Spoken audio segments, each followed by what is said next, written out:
Muse, we live in a really, really messed up time. In some ways, it's messed up in a good way. And in others, it's not. Yesterday, I had another author reach out to me and ask me how I prevented myself on a daily basis from giving up as an artist. I know we're talking about that again. But I have to ask you a question. It's time for me to ask you a question, Muse. And this question was inspired by this other author reaching out to me. And all of the, not stress, but the pressure. Look what it's done to my hair. My question is this. I assume, for whatever reason, that you've been around for quite some time. I'm not making a comment on your age. Not at all. But it is my assumption that you have served as a muse for numerous artists. And it just so happens to be that at this moment in time, I am the artist for which you are attached to, be that good or bad. It is not my place to tell. I hope it's good. But I'm going, as I said, I'm going under the assumption that you've been around for a while. So you have served as the muse for writers in the past. As far as I know, you could have been Oscar Wilde's muse. You could have been Shakespeare's muse. You could have been some writer named Bob. Could have been his muse. Or Jane, her muse. I don't know. And I don't think you're ever going to tell me whose muse you have been in the past. But that's not my point. My point is that you have been around long enough to have seen change on a grand and massive scale.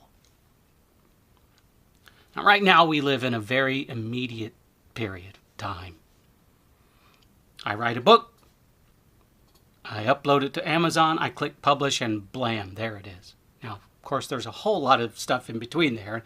It's not quite that immediate, at least not for me, because there's a whole process involved. But the truth be told, if I wanted to, I could work nonstop through the weekend, if I wanted to, and write a book. And at the end of the weekend, publish that book. And I believe that has created this environment of immediacy, such that someone brand new to this could come out and say, I'm going to write a book. Blam, write their book. Blam, publish it. And blam, expect returns immediately. Now, my question is this. How would Oscar Wilde react to now? Not just Oscar Wilde, any of the authors.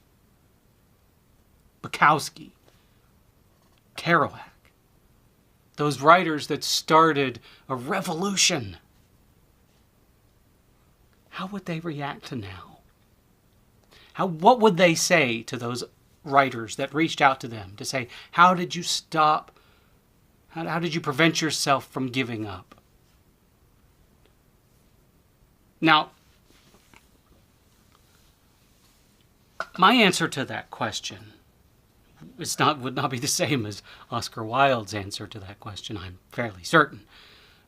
But to that question, I have to say that it's not easy sometimes. But in the end, I know that I can't give up. And sometimes I can't give up simply because I reflect on what it would have been like During Mary Shelley's time, when first and foremost the written word was considered a sacred thing, and so writers were put upon a pedestal. But at the same time, they did not have the mechanisms to publish the way that we do. And very often, artists perished at the lack of prospects. Even musicians or composers, their best chance at survival was to become a church's in-house composer. So they were paid to write for that church. And writers and other artists would get commissions. People would say, I want you to write this. Here's the money to do it. We don't have that anymore. What we have now, we have millions of people saying, I can write, and they publish, and there are 10 million books on Amazon. And there certainly aren't that many readers, I don't believe, at the moment. But that's another discussion for another time. But I'm fairly certain that if one of the classic authors were given that question, their answer would be vastly different than what it would be from one of today's authors. I say it all the time. It's success. The best route to success in this industry is just keep doing it and hoping that the right person reads the right book at the right time in the right place, and they share that book with the right person. It's like this big snowball effect of luck. And to that end, you just have to keep going. You have to persist. And those that cannot persist will be weeded out by time, because this is a very frustrating environment for artists, and that's fine. Personally, I believe that it builds strength. If you can survive this period, in the end, you will be better for it. And it's a struggle. Being an artist has always been a struggle. Always, always, always, and it always will be a struggle. Especially now. You know, back in the day, back in Bach and Brahms and Mahler's time, they didn't have this enormous wheel of capitalism grinding them down to bones and dust. We have that now. We have to fight it. Actually, we don't have to fight it. We have to work with it. We have to make it work for us, and we have to work with it. And it's possible. But I'm fairly certain that Oscar Wilde, if asked the question, how do you prevent yourself from giving up?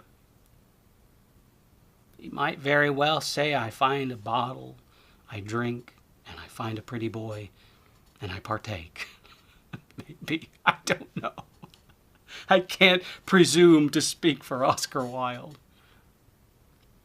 And I think if you were to ask Kerouac and